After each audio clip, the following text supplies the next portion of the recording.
إن الحمد لله وصلي وسلم على نبينا مصطفى محمد صلى الله عليه وسلم وعلى آله وصحبه أجمعين أما بعد أعوذ بالله من الشيطان الرجيم بسم الله الرحمن الرحيم സൂറ മറിയം 66-ാമത്തെ ആയത്ത് പരലോക നിഷേധികളായ മക്കത്തെയും മദീനത്തെയും മുശ്രിക്കുകളായ ആൾക്കാരും മറ്റു തരം മുനാഫിക്കുകളും കാഫിരീങ്ങളെയും കുറിച്ച് അല്ലാഹു തആല വിശദീകരിക്കുന്ന ഒരായത്താണിത്.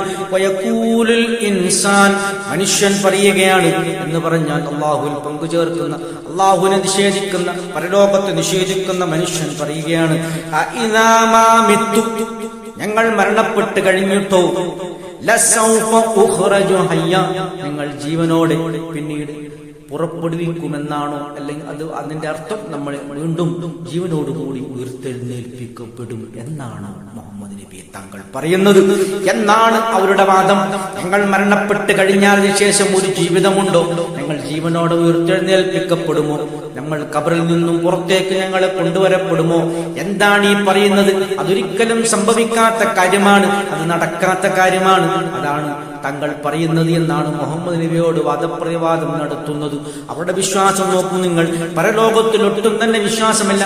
അവർ പറയുന്നത് ഇഹലോക ജീവിതം മാത്രമേ ഉള്ളൂ, ഇതിനുശേഷം ഒരു ജീവിതമില്ല, ഇതിനുശേഷം ഒരു സ്വർഗനരക ജീവിതമില്ല, അവിടെയുള്ള വിചാരണയില്ല, നടപടിക്രമങ്ങളില്ല എന്നൊക്കെയായിരുന്നു അവിടെയുള്ള മുശ്രിക്കീങ്ങൾ ബഹുഭൂരിപക്ഷം ആൾക്കാരും വിശ്വസിച്ചിരുന്നത്.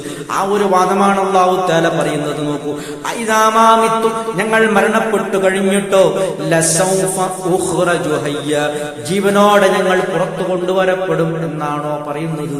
ഇതൊരിക്കലും നടക്കാത്ത കാര്യമാണല്ലോ എന്നാണ് അവർ പറയുന്നത്.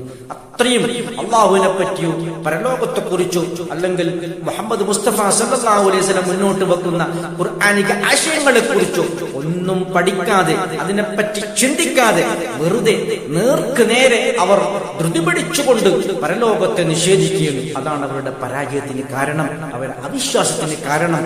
അവരുടെ അഹന്തയും അവരുടെ അഹമ്മാവും സത്യത്തിന് പുറംതിരിഞ്ഞു നിൽക്കുകയും ചെയ്യുന്ന അവരുടെ ആ അവസ്ഥയാണ്. അവർ പഠിക്കാൻ തയ്യാറാകുന്നില്ല, അല്ലെങ്കിൽ ഒരു സംശയ നിവാരണത്തിന് അവർ തയ്യാറാകുന്നില്ല. മുഹമ്മദ് മുസ്തഫ സല്ലല്ലാഹു അലൈഹി വസല്ലമയുടെ അടുത്ത് ചെന്നുകൊണ്ട് ഞങ്ങൾക്ക് ദീൻ പഠിപ്പിച്ചു തരണം, താങ്കൾ പറയുന്ന ദീൻ എന്താണെന്ന് പറഞ്ഞ എല്ലാ സ്വഹാബികൾക്കും അല്ലാഹു സുബ്ഹാനഹു വ തആല അവർക്കൊക്കെ ഹിദായത്ത് നൽകിയിട്ടുണ്ട്.